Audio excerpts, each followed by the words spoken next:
disebabkan oleh sampah plastik karena jumlahnya sampah plastik yang terus bertambah, dia terus sifatnya sampah plastik ini sulit terurai dan dia itu butuh waktu bertahun-tahun untuk terurai.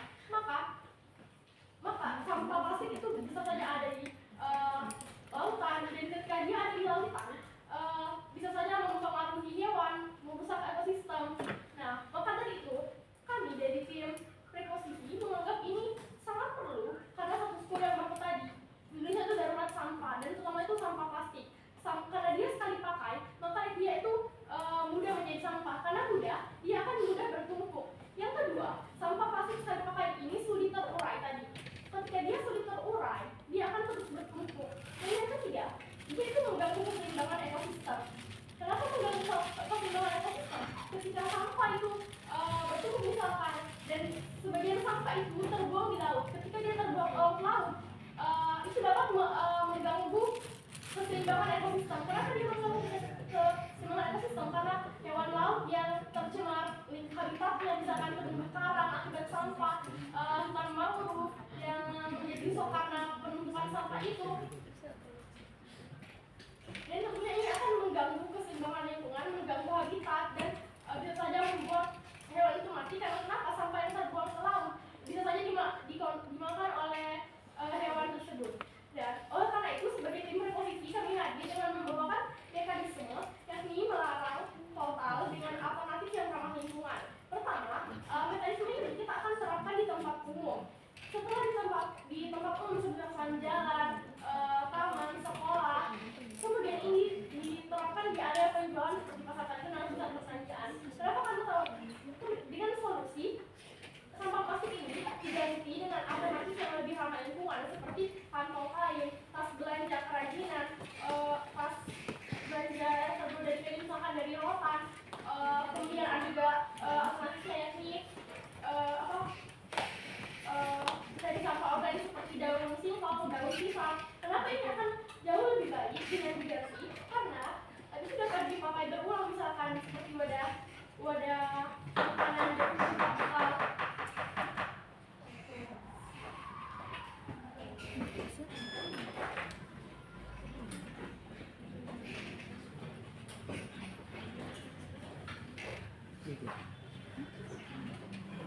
Untuk respon kasus dan pembicara pertama dari pemerintah, saya undang pembicara pertama dari tim kontra.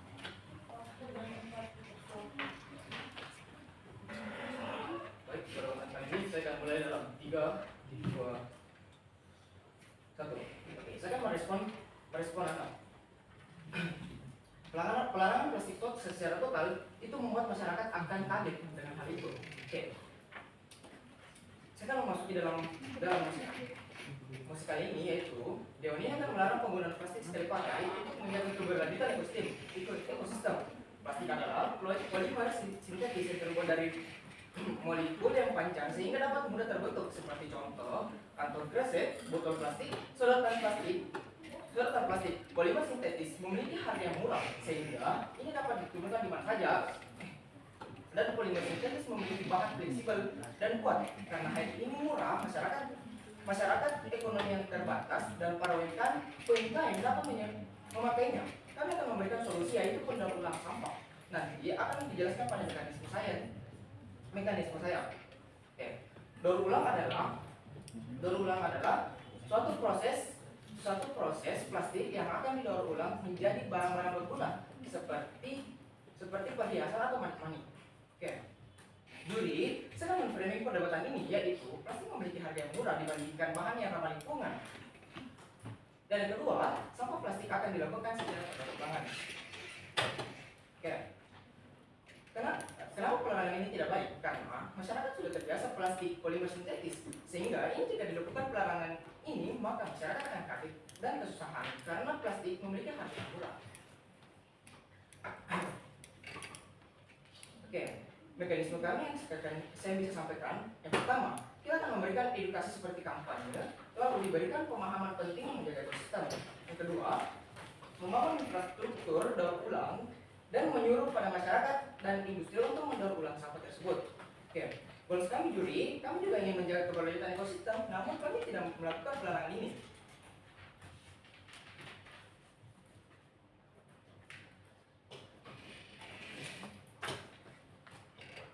Seluruh bahan modal. Sisa 1 menit 48 detik untuk melanjutkan perdebatan. Saya undang pembicara kedua dari Woodstock. Jelas akan saya mulai dalam 3, 2, 1. Oke, kamu mengatakan bahwasannya masyarakat akan kaget apabila pelarangan plastik sekali pakai itu langsung kami larang total. Namun perlu diketahui, dengan kamu mengedukasi masyarakat, itu tidak hanya selesai dengan 1 malam saja. Berbeda dengan kami, apabila kami melarang total, itu masyarakat akan terdorong untuk mencari alternatif solusi lain. Terus kemudian, alternatif solusi lain di Indonesia itu sudah tersedia banyak adanya. Seperti misalnya kantong plastik yang diganti menjadi tas belanja dari kain. Kemudian kantong plastik yang diganti menjadi dari berbahan dasar seperti singkong, jagung, bambu, kertas daur ulang, yang dimana ini akan jauh lebih baik dikarenakan plastik sekali pakai itu sifatnya sifatnya tidak mudah terurai, yang dimana ini akan berbeda dengan plastik yang kami sebutkan tadi yang membutuhkan waktu cuma berbulan-bulan untuk terurai. Kemudian kamu juga akan mengkhawatirkan bagaimana apabila perusahaan-perusahaan yang memproduksi plastik itu akan tertutup dan pekerjaannya itu akan diberhentikan. Namun itu sangatlah salah. Mengapa? Dikarenakan misalnya kami melarang total, pasti mereka akan mencari alternatif solusi lain, seperti misalnya wadah dari anyaman bambu, yang dimana ini akan berdampak pada perusahaan anyaman bambu itu sendiri, yang dimana dia akan membayar pajak ke negara, yang dimana negara itu bisa menggunakan pajak-pajak tersebut untuk memberikan pekerjaan-pekerjaan terhadap pekerja yang diberhentikan ini. Kemudian kami juga akan mengkhawatirkan masalah ini mahal atau tidaknya. Namun kita di sini mengkarakterisasikan bahwa plastik sekali pakai itu tidak hanya tas belanja saja, namun kami menghadirkan solusi seperti daun pisang misalnya, yang dimana itu bisa digunakan dan harganya lebih terjangkau dari kantong plastik itu sendiri. Lalu kami juga di sini kami juga mengatakan tadi itu masyarakat itu akan kaget. Namun di mekanisme kami yaitu kami akan menerapkan ini di daerah yang lebih siap seperti kota besar yang sudah mungkin teredukasi lebih daripada kota-kota kecil.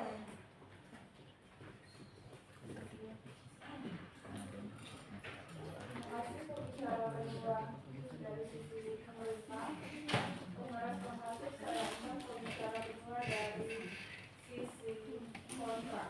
Waktu dan Bapak silakan.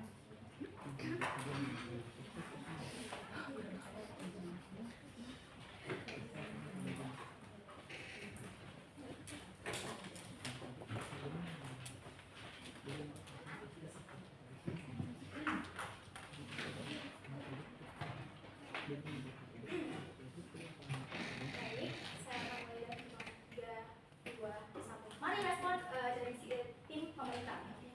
Mereka bilang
itu butuh untuk bertahap. Jadi pada akhirnya mereka akan lulus tersebut. Dewan juri yang terhormat, apa yang seharusnya kita lakukan adalah memberikan edukasi yang bertahap. Pasti masyarakat dan UMKM tidak akan mudah untuk beralih juri, karena plastik sendiri itu digunakan untuk mereka berjualan. Jadi pada akhirnya tim pemerintah itu tidak akan bisa menjelaskan bagaimana mereka akan beralih secepat itu.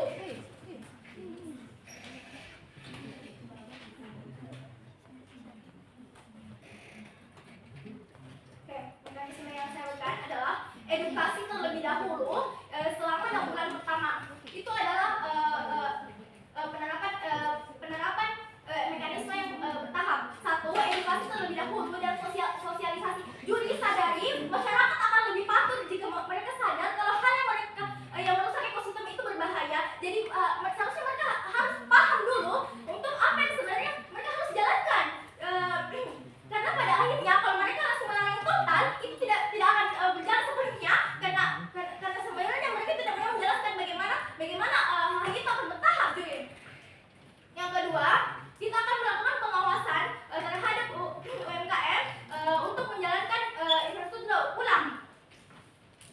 Juri sadari pembangunan di Indonesia sendiri pembangunan daur ulang sendiri belum memadai di Indonesia. Jadi kami akan membangun infrastruktur yang akan menampung limbah plastik tersebut.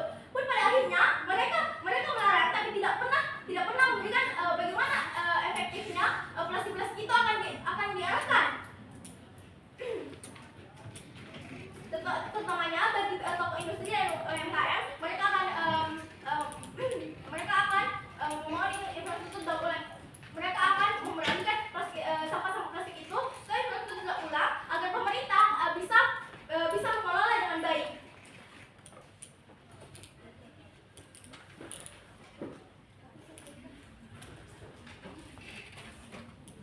Oke.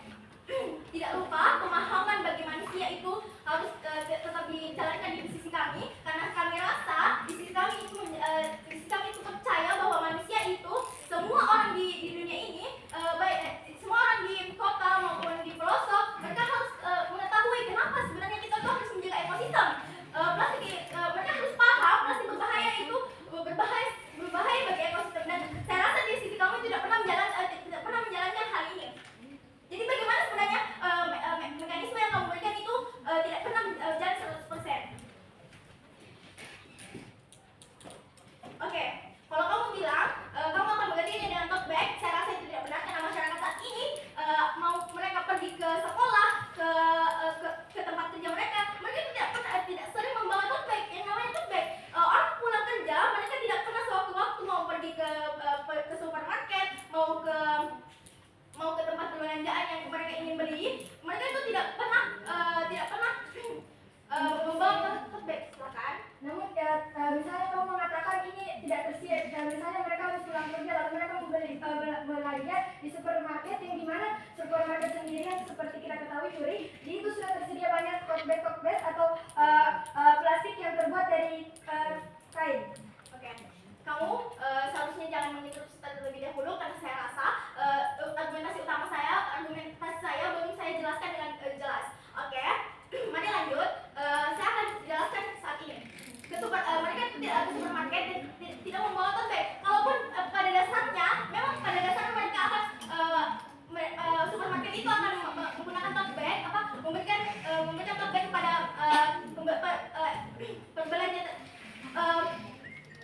pengonsumsi pembelanjaan tersebut, tapi sadari masyarakat harga tote bag itu tidak ekonomis bagi masyarakat kalangan bawah.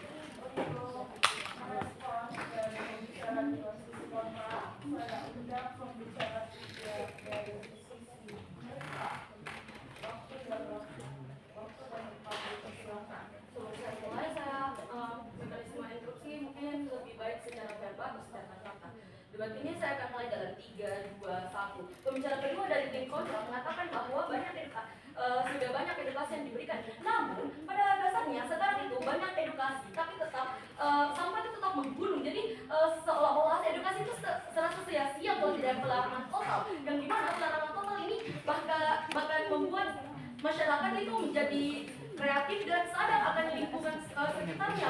Contohnya itu kayak membuat tas dari rotan. Jika kamu contoh kasusnya, jika kamu ingin ke pasar, biasanya penjual membungkus belanjaan kamu dengan plastik. Karena adanya larangan itu, masyarakat bisa beralih ke tas belanja yang terbuat dari rotan, dan itu bisa bertahan lama dan dipakai berulang kali. Tapi tidak seperti plastik yang hanya dibuang setelah pemakaian pertama. Dan juga dengan adanya tas rotan itu akan membuka lapangan pekerjaan, cuy. Karena jika kamu ingin memperdayakan tas belanja dari rotan, itu tentu akan membutuhkan pekerja-pekerja yang dimana berasal dari masyarakat, yang dimana masyarakat mungkin bisa bekerja sebagai pengambil kayu rotan atau pengrajin misalnya. Itu akan membuka lapangan kerja yang lebih bagus. Dan juga jika kamu memakai tas belanja dari rotan ini akan memiliki ketertarikan sendiri di negara-negara lain, karena misalnya di negara-negara lain itu tidak mempunyai, bahkan tidak mengetahui kalau ternyata tas belanja itu ada yang terbuat dari rotan. Dan juga itu kita bisa, jika mereka sangat-sangat tertarik ingin untuk membeli keranjang rotan ini, kita bisa mengimpornya ke luar negeri itu, ke negara itu sendiri. Dan juga jika kita mengimpor suatu barang ke luar negeri, itu akan mendapatkan pajak. Nah, pajak ini itu bisa digunakan dari segi pemerintah untuk memperbaiki kerusakan yang pernah disebabkan oleh plastik. Contohnya seperti banyaknya orang membuang sampah di pantai-pantai yang membuat pariwisata di sekarang ini menjadi jelek karena banyaknya sampah plastik yang menumpuk. Dan juga alternatif lain, misalnya membawa peralatan makan dari rumah. Nah, jika kamu misalnya ingin membeli sebuah bakso, ya kamu bisa membawa wadah tersendiri dari rumah, misalnya seperti mangkok atau tempat makanan misalnya. Dan itu akan mengurangi penggunaan plastik. Bayangkan jika segabupaten misalnya menggunakan tempat makan atau peralatan makan dibawa dari rumah, itu akan membuat plastik itu tidak sebanyak itu di tumpukan sampah. Dan juga kita membawa alternatif lain lagi, misalnya daun pisang. Seperti yang kita tahu, pohon pisang itu hanya berbuah sekali saja, dan juga daun pisang itu baik dipakai maupun tidak akan tetap layu. Jika kita bisa memakai daun pisang itu sebelum layu pada akhirnya untuk membungkus makanan. Dan di mana beberapa orang berpendapat kalau makanan yang dibungkus dari daun pisang itu akan membuat wanginya lebih harum, dan beberapa orang-orang yang mengincar wangi harum itu akan membeli makanan yang terbungkus dari daun pisang itu. Terus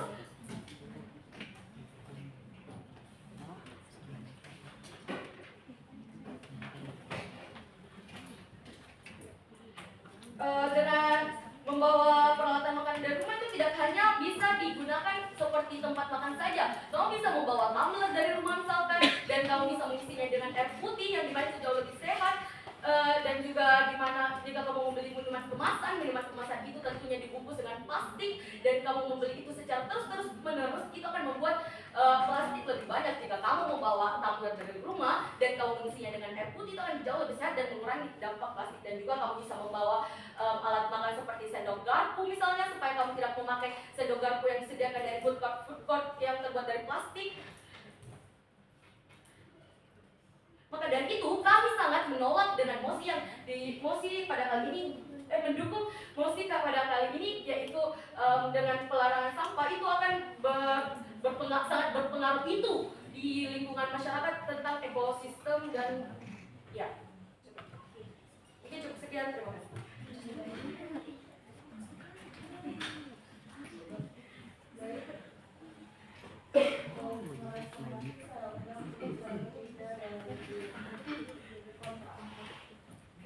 Sebelumnya disclaimer, hal ini hanya kepentingan berdebat, bukan dalam diskusi saya sendiri. Saya Rahmat akan menutup perdebatan dalam waktu 3, 2, 2, dan 1. Juri, mari analisis. Kenapa? Dari tadi, pada argumen mereka, pihak tim pro oposisi sudah kalah dari awal. Dan dari respon pada pembicara pertama mengatakan bahwa pada status quo saat ini, plastik sudah rawan dan sudah terjadi pada status quo saat ini. Yang dimana, bagaimana sudah rawan? Kenapa? Karena memang pada UMKM, pedagang kecil, mereka sudah memakai dan bergantung pada hal tersebut. Dan karena praktis, dan mereka sudah mendukung bahwa sudah praktis, murah dan sebagainya. Hal itu juga mengerti bahwa masyarakat akan memakai plastik tersebut. Kedua, penyebab buruk karena sampah plastik. Hal tersebut tidak sepenuhnya, tidak sangkut-pautnya pada plastik juri, tetapi pada mindset dan pemikiran pada masyarakat itu tersebut. Dan pengawasan pemerintah kepada masyarakatnya. Ketiga, mekanisme dalam melarang total atau di tempat umum di perbelanjaan. Tapi melarang total bukan mekanisme yang sangat tepat untuk dilakukan. Kenapa? Pertama, beradaptasi. Kedua, bagaimana caranya masyarakat untuk menerima. Dan yang ketiga, bagaimana bisa mereka itu tidak kaget sehingga mereka bisa menerima atau tidak menerima hal tersebut. Dan bahan ramah lingkungan dalam memakai secara berulang-ulang atau bisa mereka sebutkan itu daun pisang, dan daun pisang. Mereka apakah itu relevan dan bagaimana dipakai secara berulang-ulang? Apakah bersih untuk masyarakat atau malah dapat bisa untuk merugikannya? Mereka membuat oposisi atau mendukung untuk menjadi masyarakat itu lebih sehat dan sebagainya, tetapi mereka malah merugikannya. Dalam pembicara kedua, mereka selalu memberikan solusi seperti tas kain dan sebagainya, tote bag atau sebagainya, tetapi juri sadari bahwa dalam tote bag pada saat ini tidak 100% untuk dilakukan pada status quo saat ini. Mari kita lihat pada toko sebelah, misalnya dalam analogi toko sebelah memakai kantong kresek yang dimana mereka tidak memakai tote bag, tapi pada minimarket yang modern pasti mereka memakai tote bag karena pemerintah melakukan hal tersebut. Kedua, mereka akan memiliki kota yang benar siap untuk melakukan mekanisme yang mereka lakukan. Tetapi juri sadari mereka tidak pernah menyentuh hal pada lingkungan yang terpencil atau terpelosok. Bagaimana nasib mereka? Bagaimana dampak mereka untuk melakukan plastik sekali pakai tersebut? Mereka tidak pernah menyentuh tersebut. Dan pembicara ketiga, mereka tidak selinear dengan apa yang dikatakan oleh pembicara pertama dan pembicara kedua mereka. Pada salah satu argumen pada pembicara ketiga saya mendengar atau saya notis bahwa tentang ekspor dan impor. Mereka tidak pernah, pembicara pertama dan pembicara kedua tidak pernah menyentuh hal tersebut. Pun kalau mereka dinotis atau dikredit, itu pun sudah terlambat dan sia-sia. Mereka tidak mendengarkan ke satu dari tim kami, yaitu goals kami. Goals yang sudah dijelaskan pada pembicara pertama, yaitu kami juga menjaga ekosistem tapi tidak melarang total. Dan pada kami, dan sebagai tim oposisi selalu konsisten pada posisi kami dan prinsip kami bahwa kita selalu mengerti apa yang diinginkan masyarakat di luar sana, bukan hanya pada kota yang sudah siap tapi terpencil. Dalam komparasi, mari kita lihat juri yang bagaimana jika dunia itu tim pro yang menang, sampah plastik akan tidak pada permukaan bumi ini. Tetapi kita lihat di balik hal tersebut dari segi finansial UMKM atau pedagang kecil contohnya, mereka sudah bergantung pada plastik sekali pakai yang dimana sudah praktis, murah dan gampang untuk ditemukan. Hal ini dapat memudahkan masyarakat bukan? Mereka tidak pernah melihat pada status quo saat ini. Sekarang kita lihat bagaimana kondisi pada tim oposisi. Jika dibenarkan, kami akan selalu sadar kondisi UMKM atau pedagang di luar sana juri. Kami tetap memprioritaskan ekosistem kok. Tapi seperti dikatakan oleh pembicara kedua saya, bahwa hal ini tidak sepenuhnya disangkut pautkan dengan namanya sampah plastik sekali pakai. Juri sadari hal yang perlu kita ubah di sini adalah mindset, pola pikir dan pola hidup masyarakat di luar sana kita ubah dengan adanya pengawasan, edukasi seperti apa yang mekanisme yang kita hadirkan dan masyarakat di luar sana itu kita ubah dengan sosialisasi juga dilakukan pemerintah untuk masyarakatnya. Dan garis bawahi, masyarakat tidak gampang untuk beradaptasi seperti membalikkan tangan telapak tangan. Sebagai analogi, bayangkan juri bagaikan membenarkan sesuatu tetapi itu ternyata salah besar, mengatakan Mereka hadir dengan mengatakan bahwa dengan tidak adanya plastik sekali pakai, ekosistem berkelanjutan akan terus aman. Tetapi kami hadir untuk menyalahi hal tersebut, bahwa justru titik masalahnya ya bukan sampah dong, justru titik pengawasan edukasi pemerintah yang mentah pada wilayah masyarakat. Sekarang kita pada perbandingan makro. Jerman salah satunya, negara yang dimana mereka itu tidak adanya pelarangan total, tetapi mereka tetap bisa kok plastik sekali pakai, tetapi dengan adanya pencegahan pada kawasan tersebut. Dengan seluruh alasan bangga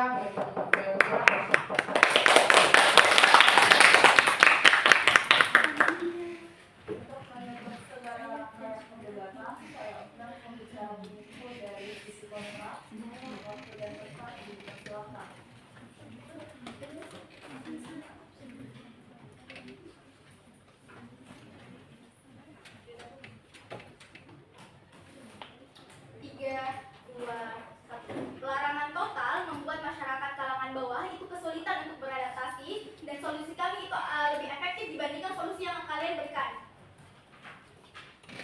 Kenapa lawan itu buruk? Pada P1 kami, pada P1 mereka menjelaskan pada mekanismenya itu pengurangan secara total. Namun dia tidak memikirkan kepada masyarakat pada kalangan bawah yang bergantung pada plastik tersebut, contohnya UMKM atau industri-industri.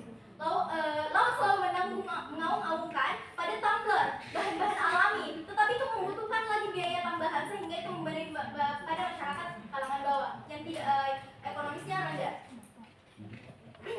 Kenapa kami menang? Kami mau berusaha menjaga ekosistem itu sendiri, tapi kami juga memikirkan ekonomi masyarakat kalangan bawah. Kami mau bertahap, tapi tidak dengan pelarangan total itu sendiri. Jadi saya rasa mekanisme yang kami bawakan itu akan lebih efektif dibandingkan sisi mereka yang mau pelarangan total tanpa mau bertahap terlebih dahulu. Dengan seluruh alasan bangga.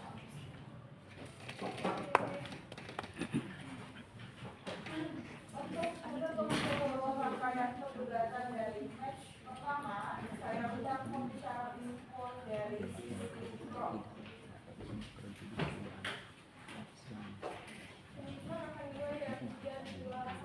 Menjadi titik perdebatan pada kali ini yang alternatif penyelesaiannya dan bagaimana berdampak ke masyarakat. Tim kami hari ini membawakan mekanisme terkait pelarangan total dengan alternatif yang ramah lingkungan, tapi juga kami tetap memperhatikan masyarakat